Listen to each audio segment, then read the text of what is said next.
అందరికీ వందనాలు. చిన్న ప్రార్థన చేసుకుందాం. పరిశుద్ధమైన తండ్రి, దేవా నీకే వందనాలు, స్తోత్రాలు తండ్రి.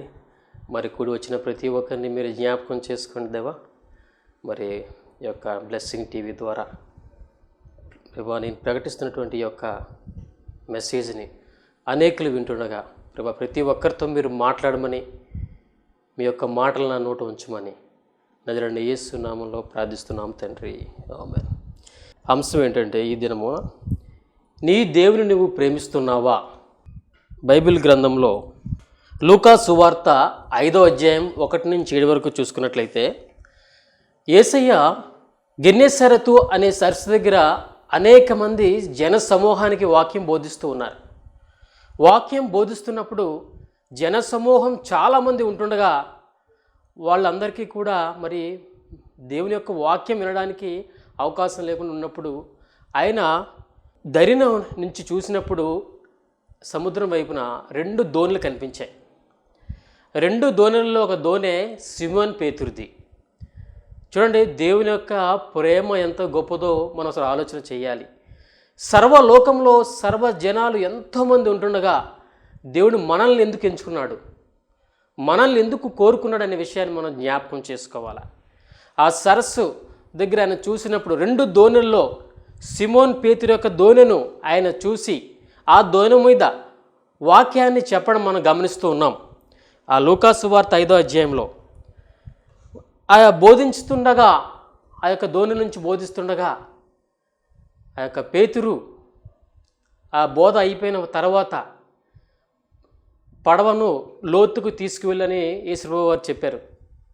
అప్పుడు పేతురు రాత్రంతయు మేము ఈ యొక్క ప్రయాసపడ్డాం ప్రభువా అని చెప్పారు. ప్రభువారు ఆ యొక్క లోతైన జలములోంచి ఆశీర్వాదాన్ని పేతురుకు దయచేసేవారుగా ఉన్నారు. మన జీవితాల్లో దేవుడు వచ్చినప్పుడు మన జీవితాల్లో దేవుని యొక్క ఉద్దేశాలు నెరవేర్చబడుతూ ఉంటాయి. ఎంతోమంది ఉంటుండగా మనల్నే ఏర్పాటు చేసుకున్నాడు, మనల్నే పిలుచుకున్నాడు, మనల్ని తన బిడ్డలుగా తన స్వజనులుగా ఆయన స్వీకరించారు. ఎంత గొప్ప ప్రేమ యేసయ్యది, మనం ఆలోచన చేయాలా. చూడండి, వారు విస్తారమైన చేపలు పట్టారు. ఎప్పుడైతే తన దోణిలోకి యేసయ్యను ఆహ్వానించాడో, మన జీవితాల్లో యేసయ్యను మనం ఆహ్వానించామో మన జీవితాల్లో విస్తారమైన ఆశీర్వాదాలు జరుగుతాయి. పేతురు విస్తారమైనటువంటి చేపలు పట్టుటకు కారణమయ్యింది ఆ యొక్క దేవుని తను ఆహ్వానించుట. మరి ఈ దినాల్లో మనం ఎలా ఉన్నామనేది ఆలోచన చేయాలి. దేవుడు మన జీవితాల్లో విస్తారమైన ఆశీర్వాదాలు కుమ్మరించాడు. మరి దేవుని కొరకు మనం జీవిస్తున్నామా అనే విషయాన్ని ఆలోచన చేయాలి.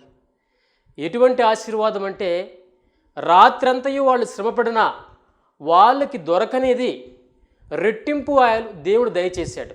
2 దోణులు నిండినటువంటి ఆ యొక్క చేపలు పట్టుటకు దేవుడు అక్కడ అద్భుతమైన శోషణ క్రియను జరిగించినట్టుగా ఉన్నారు. ఆ సమయంలో పేతురు దేవుని యొక్క శక్తిని, దేవుని యొక్క ఆశీర్వాదాన్ని కనుగొన్నాడు, దేవుని యొక్క ప్రేమను కనుగొన్నాడు, దేవుని యొక్క ఉద్దేశాన్ని కనుగొన్నాడు. మన జీవితంలో యేసయ్య వచ్చినప్పుడు రక్షించబడిన నాటి నుంచి మనం పొందుకున్న మేలుల గురించి మనం ఆలోచన చేయాలి. నువ్వు ఏ స్థితిలో ఉన్నా ఆ స్థితికి కారణమైన దేవుడిని నువ్వు ఒకసారి జ్ఞాపకం చేసుకోవాలా. దేవుని యొక్క ఉద్దేశాలను జ్ఞాపకం చేసుకోవాలా.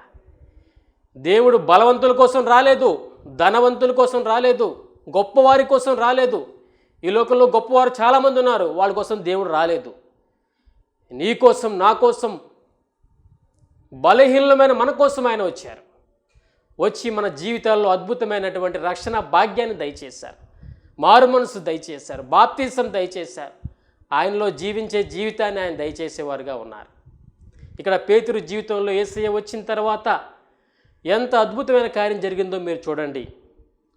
రాత్రంతయు ప్రయాసపడిన పడని చేపలు యేసయ్య దోణిలోకి రాగానే, తన యొక్క జీవితంలోకి రాగానే అద్భుతం జరిగినట్టుగా ఆ కార్యం జరిపించబడింది. అందరూ ఆశ్చర్యపడ్డారు. 2 దోణులు నింపబడడం ఎంతో ఆశ్చర్యకరమైన విషయం జరిగింది. ఈ యొక్క అద్భుతము దేవుడు మన జీవితాల్లో కూడా చేయలేదా? ఇటువంటి అద్భుతమైన ఆశీర్వాదాలు మనం పొందుకోలేదా? ఆలోచన చేస్తూ ఉండాలి. మనం అదేవిధంగా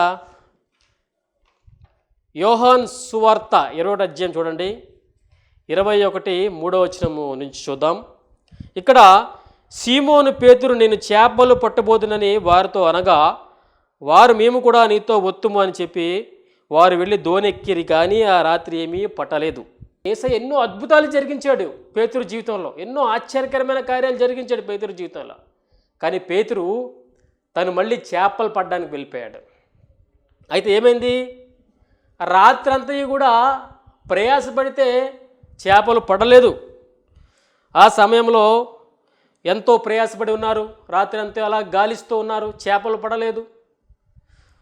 తర్వాత 40 చూసినట్లయితే సూర్యోదయం అవుచుండగా యేసు ధరిని నిలిచాను. యేసయ్య ఆ యొక్క ధరిన నిలిచి ఉన్నట్టుగా గమనించినప్పుడు శిష్యులు అక్కడికి రావడం జరిగింది. ఆయన అంటున్నారు, పిల్లలారా భోజనం మీ వద్ద ఏమైనా ఉన్నదా అని అడుగుతున్నారు ఆయన. అంటే మన పరిస్థితి ఆయనకు తెలుసు, మన స్థితి ఆయనకు తెలుసు, మన అక్కర ఆయనకు తెలుసు, మన భవిష్యత్తు ఆయనకు తెలుసు, మన జీవితంలో ప్రతి విషయం కూడా ఆయనకి తెలుసు. కాబట్టి ఇక్కడ చూసినట్లయితే వాళ్ళు రాత్రి అంతా శ్రమపడ్డారని ఆయన తెలుసు, ఆకలితో ఉన్నారని ఆయన తెలుసు. కాబట్టి ఆయన ఏం చేశారంటే, పిల్లలారా భోజనం మీ వద్ద ఏమైనా అని అడిగారు. వాళ్ళు ఏమన్నారు, లేదని ప్రభువుకి చెప్పారు. అప్పుడు ప్రభు ఏమన్నారంటే, మీ దోణిని కుడి పక్కన వల వేయుడు అని చెప్పడం జరిగింది. విస్తారమైన చేపలు మళ్ళీ పడ్డాయన్నమాట. నీవు దేవునికి దూరంగా ఉన్నా దేవుడు నీకు సమీపంగానే ఉంటాడు. దేవుణ్ణి మర్చిపోయినా దేవుడు నీకు సమీపంగానే ఉంటాడు. దేవుడు నీ కొరకు ఒక గొప్ప ఉద్దేశాన్ని కలిగి ఉన్నాడు. దేవుని యొక్క ఉద్దేశాలు చాలా గొప్పగా ఉంటాయి. పేతురు జీవితంలో కూడా దేవుడు ఎంతో అద్భుతమైన కార్యాన్ని జరిగించిన వాడే ఉన్నాడు. ఇక్కడ మనం 6వ వచనం చూసినట్లయితే, కుడి పక్కన వాళ్ళు వల వేస్తే విస్తారమైన చేపలు పడ్డాయి, వల కూడా పిగలేని పడ్డాయి చేపలు. దేవుణ్ణి మనం మరిచిపోయినా ఆయన మనల్ని మరిచేవాడుగా లేడు. నువ్వు ఏ స్థితిలో ఉన్నా, నువ్వు ప్రభువు మీద నమ్మకం లేకుండా ఉన్నా, విశ్వాసం లేకుండా ఉన్నా, ఆయన మాత్రం నీ మీద ఒక ఉద్దేశం కలిగి ఉంటాడనే విషయాన్ని ఈ యొక్క చాప్టర్లో తెలుసుకునవచ్చు మీరు. పేతురు ప్రభు యొక్క గొప్పతనాన్ని, ప్రభు యొక్క కార్యాలను చూసినటువంటి ఒక శిష్యుడిగా ఉన్నాడు.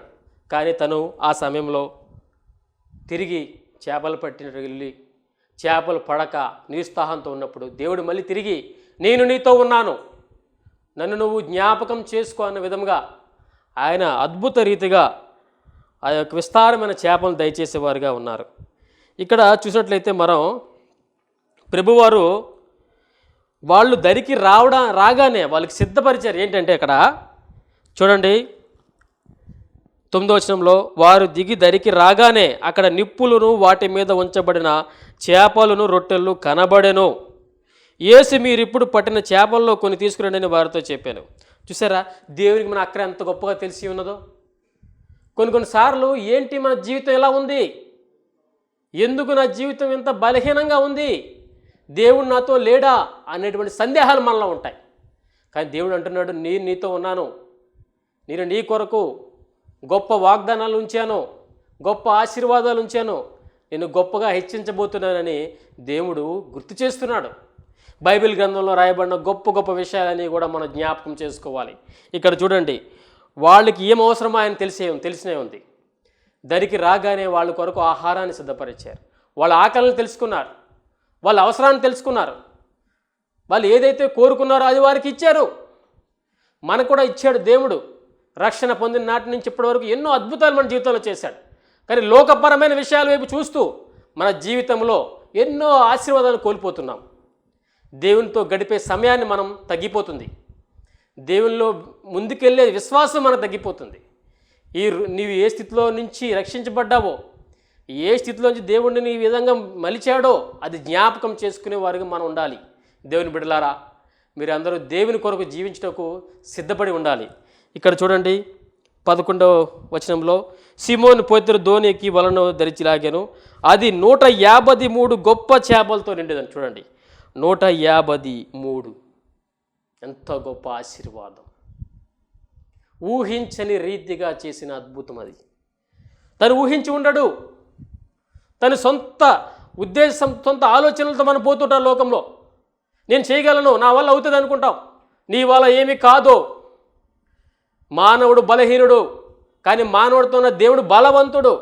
మానవుడు దేవుడు ఇద్దరు కలిసినప్పుడు జరిగే అద్భుతమైన ఆశీర్వాదాలు మనం పొందుకోవాలంటే నిత్యము ప్రార్థన అనే వంతెన ద్వారా మనం దేవుని యందు స్థిరమైన విశ్వాసంతో ముందుకు వెళ్ళాలి. ఈ దినాల్లో ప్రార్థన చేస్తున్నామా అనేది ఆలోచన చేసుకోవాలి. తర్వాత చూడండి 12వ వచనంలో చేపలు అంత విస్తారంగా పడినను వాళ్ళు పెగలేదని చెప్తున్నారు. తర్వాత చూడండి ఇక్కడ ఇలా జరిగిన తర్వాత ఈ యొక్క సంభాషణలో భోజనం చేసేసారు. ఆ రొట్టెను చేపలు తినిన తర్వాత ప్రభు అడుగుతున్నారు పేతురునే. ఏమని అడుగుతున్నారంటే, సీమోను పేతురును దేవుని చూసి వీరికంటే నువ్వు నన్ను ఎక్కువగా ప్రేమించున్నావా అని ఆయన అడుగుతున్నారు. అలా 3 సార్లు అడిగారు ఆయన. నిన్ను కూడా 3 సార్లు అడుగుతున్నారు దేవుడు, ఆయన నువ్వు ప్రేమిస్తున్నావా, నువ్వు ఆయన బిడ్డగా జీవిస్తున్నావా అనేది ఆలోచన చేసుకోవాలి. నిజంగా ఆయన మనం ప్రేమించేవారుగా ఉంటే ఆయన కొరకు మనం జీవిస్తాం, ఆయనతో సమయం గడుపుతాం. మొబైల్ ఫోన్లో సమయం గడుపుతున్నాం, టీవీలో సమయం గడుపుతున్నాం, ముసలి ముచ్చట్లతో సమయం గడుపుతున్నాం, ఫ్రెండ్స్తో సమయం గడుపుతున్నాం. దేవునితో ఒక గడియ కూడా సమయం గడుపుతున్నావా? నీ మేలును చూసి నిన్ను ఆశీర్వదించిన దేవుణ్ణి మరిచితివి. ఎంత విచారకరమైన విషయం అది. ఏ స్థితి నుంచి నువ్వు లేపబడ్డావో నీకు గుర్తుందా? ఇప్పుడు గొప్పవాడు అయిపోయావు, గొప్ప స్థితి నీకుంది, ధనం ఉంది, హోదా ఉంది, స్థితి ఉంది, కానీ కారణం దేవుడు గుర్తురాదా? గుర్తు లేడా నీకు? ప్రతి విషయంలో కూడా మనం కృతజ్ఞత కలిగి ఉండాలి. యేసయ్య కొరకు మనం జీవించాలి. ప్రభువును ప్రేమిస్తున్నావా అని పేతురు అన్నట్లే నిన్ను నన్ను ప్రతి ఒక్కరిని దేవుడు అడుగుతున్నాడు. చూస్తున్న ప్రతి ఒక్కరిని దేవుడు అడుగుతున్నాడు, ఆయన్ను ప్రేమిస్తున్నావా? వ్యక్తిగతంగా ఆలోచన చేయి. ఆయన్ను ప్రేమిస్తే ఆయనతో నువ్వు సమయం గడుపు, ప్రతి దినం ఆయనతో సమయం గడుపు, ఆయన్ను ప్రార్థించు. ప్రార్థన ద్వారా మాత్రమే ఆయనతో నువ్వు సహవాసం చేయగలవు, నీ ప్రేమను వెల్లడి చేయగలవు. నేను దేవుని ప్రేమిస్తున్నానని చెప్పుకు తిరిగే వాళ్ళు చాలామంది ఉన్నారు. వాళ్ళందరికీ చెప్తున్నాను, మీరు నిజంగా దేవుని ప్రేమిస్తే మోకాల మీద దేవుని ప్రేమను చూపించండి. దేవుని ప్రేమించిన వారిని ఎవరు దేవుడు తక్కువ చేయలేదు. దేవుని ప్రేమించేవారు ఎవరికి దేవుడు వరాలు ఇవ్వకుండా లేడు.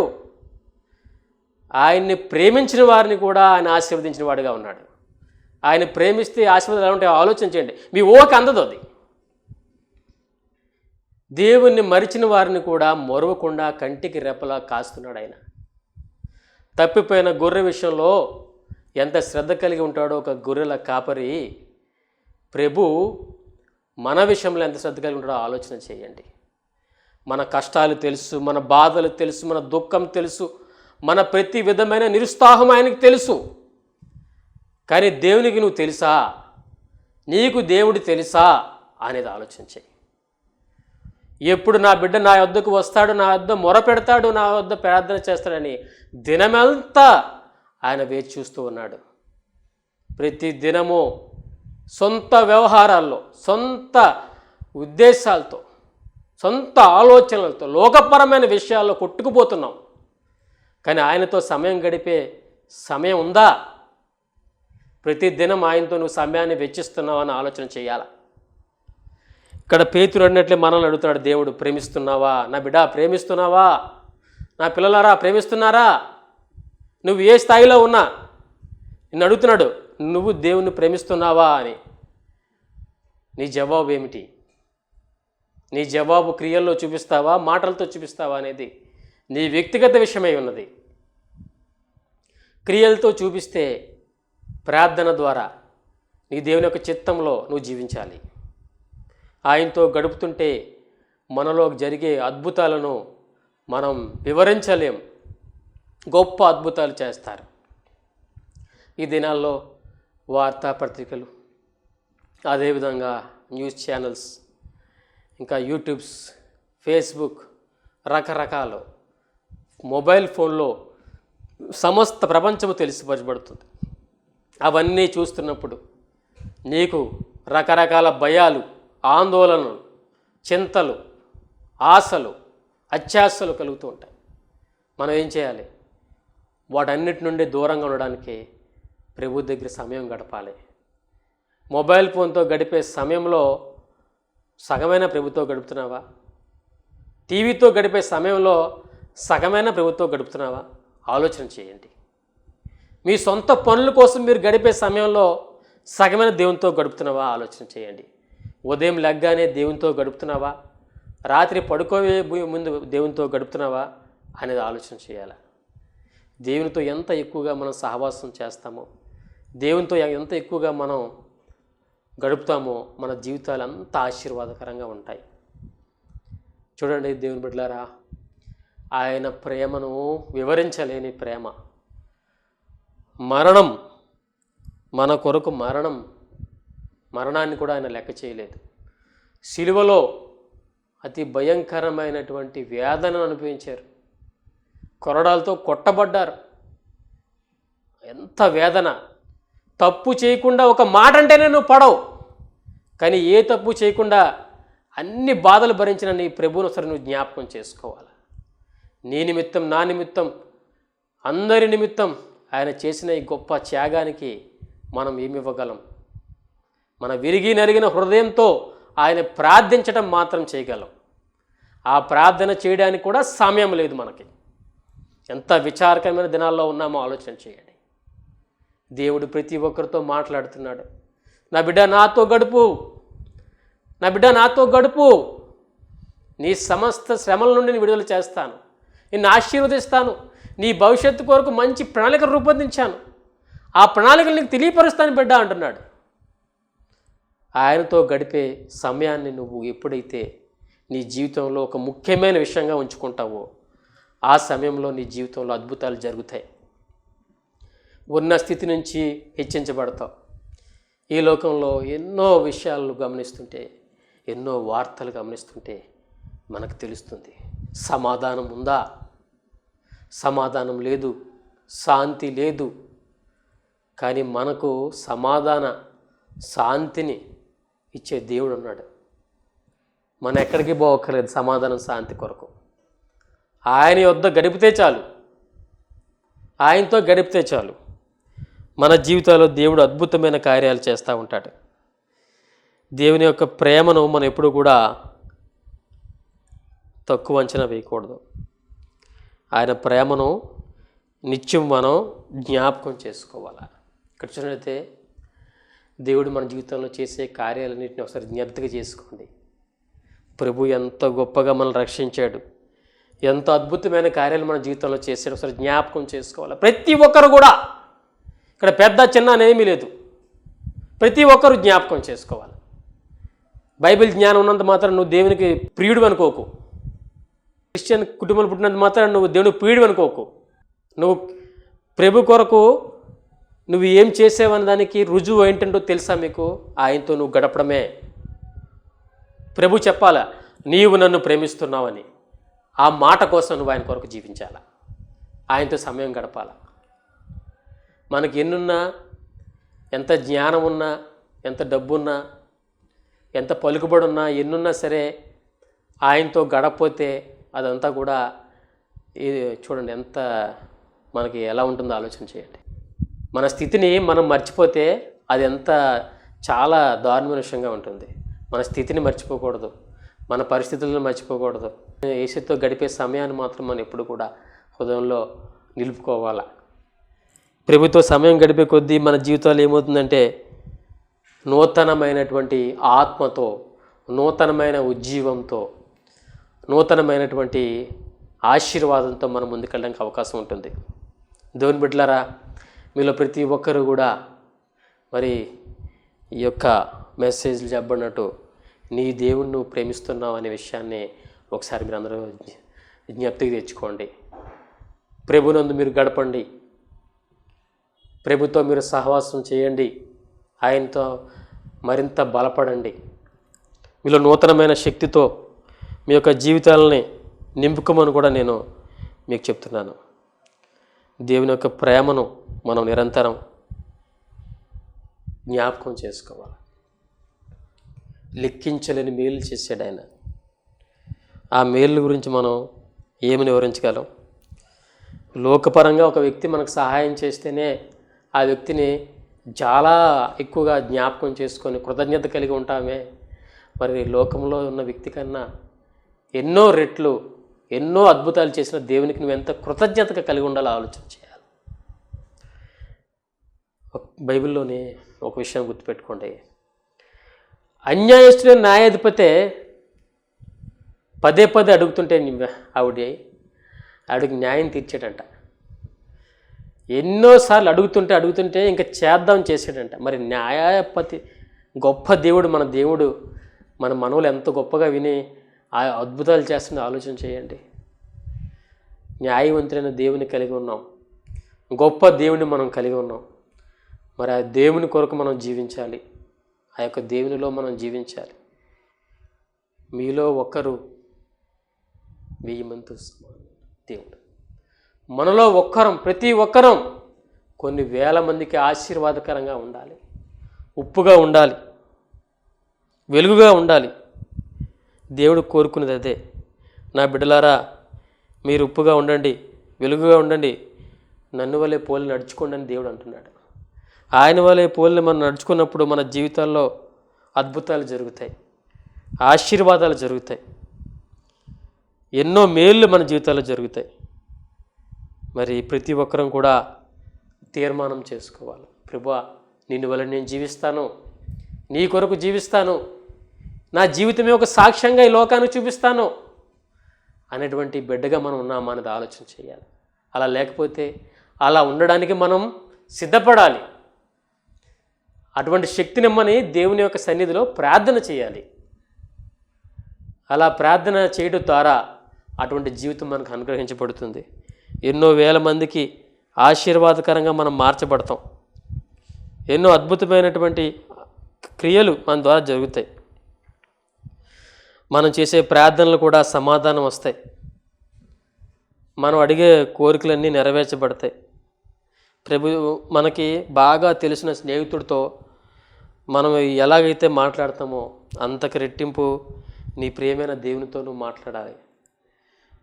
మనం అన్నీ షేర్ చేసుకుంటాం ప్రతి ఒక్కరితో, కానీ దేవునితో షేర్ చేసుకో. దేవునితో ప్రతి విషయాన్ని షేర్ చేసుకోవాలి, పంచుకోవాలి. దేవునితో ఎప్పుడైతే నువ్వు అన్ని విషయాలు పంచుకుంటున్నావో నీకు సంబంధించిన ప్రతి విషయం కూడా దేవుడు ఆశ్చర్య కార్యాలు చేస్తాడు, అద్భుతాలు చేస్తాడు.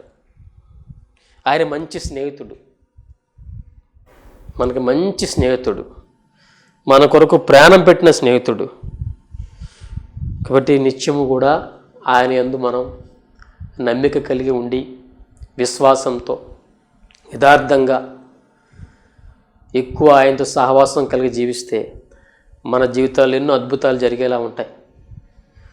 ప్రభు యొక్క కృపలో మీరందరూ కూడా ఈ విషయాన్ని జ్ఞాపకం చేసుకోండి. ఏ విధంగా అయితే మనల్ని ఆయన రక్షించుకున్నాడో ఆ రక్షణ విషయాన్ని కూడా మీరు జ్ఞాపకం చేసుకొని ముందుకు వెళ్ళాలని నేను ప్రార్థన చేస్తున్నాను. మీరు ప్రతి ఒక్కరు కూడా ఈ యొక్క వర్తమానం ద్వారా ఎవరైతే విన్నారో ప్రతి ఒక్కరూ మీరు వ్యక్తిగతంగా పరీక్షించుకొని ఆయనలో మరింత బలపడాలని మీ కొరకు నేను వేడుకుంటున్నాను. తిరిగి మీరు ఉజ్జీవించబడండి. మునుపటి కన్నా మించినటువంటి మేలులతో మీరు నింపబడాలి, ఆశీర్వాదాలతో నింపబడాలి. దేవునితో మిక్కిలి సఖ్యతతో ఆయనతో సహవాసం కలిగి ఉండాలి. ప్రభువును ప్రేమించేవారుగా మీరు అందరూ ఉండాలని, ఈ లోకంలో మీరు ఒక్కొక్కరు 1000 మందితో సమానం ఉన్నట్టుగా అనేకులకి వెలుగుగా ఉప్పుగా ఉండాలని నేను దేవుని నామములో మిమ్మల్ని చెప్తున్నాను. ఈ వాక్యాన్ని ప్రతి ఒక్కరు కూడా మరి వ్యక్తిగతంగా తీర్మానం చేసుకోండి. దేవుని కొరకు జీవించాలనేటువంటి ఆశతో మీరు ముందుకు వెళ్ళాలని నేను ప్రార్థన చేస్తున్నాను. ముఖ్యంగా మీరు ఈ సమయంలో వింటున్న ప్రతి ఒక్కరు కూడా ఈ వర్తమానం ద్వారా దేవుడి మీతో మాట్లాడిన మాటలను బట్టి మీలో నూతనమైన కార్యం జరిగి, నూతనమైన క్రియ జరిగి, ఇక ముందు ఇంకా అద్భుతమైనటువంటి దేవుని యొక్క కృపలు వర్ధిల్లాలని మేము ప్రార్థన చేస్తున్నాం. ప్రభు మీ జీవితంలో ఎటువంటి అద్భుతాలు చేసేటో ఒకసారి మీ కళ్ళ ముందు తెచ్చుకోండి.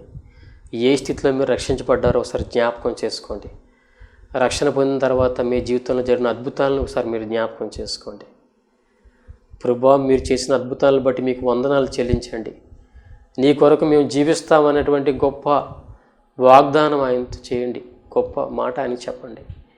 మేము ఫలిస్తాం ప్రభువా, నీ కొరకు మేము ఉప్పుగా ఉంటాం తండ్రి, వెలుగ్గా ఉంటాం అని మీరు తీర్మానం చేసుకోండి. దేవా, నీ కొరకు మేము జీవిస్తామని దేవునితో మీరు చెప్పండి. కళ్ళు మూసుకుని ప్రతి ఒక్కరి కొరకు మేము ప్రార్థన చేస్తున్నాం. దేవా, తీర్మానం చేసిన ప్రతి ఒక్కరిని మీరు దీవించి మీ ప్రియ వాళ్ళ హృదయంలో ఆలోచనలు మీరు వృద్ధి చేయండి, దృఢపరచండి. మునుపటి కంటే గొప్ప కార్యాలు వాళ్ళ జీవితంలో మీరు జరిగించమని నీ యొక్క నామంలో ప్రేమ ప్రార్థిస్తున్నాం. సమస్త మహిమ ఘనత మీకే ఆరోపిస్తూ నజరుడైన యేసు నామంలో ప్రార్థిస్తున్నాం తండ్రి. ఆమేన్.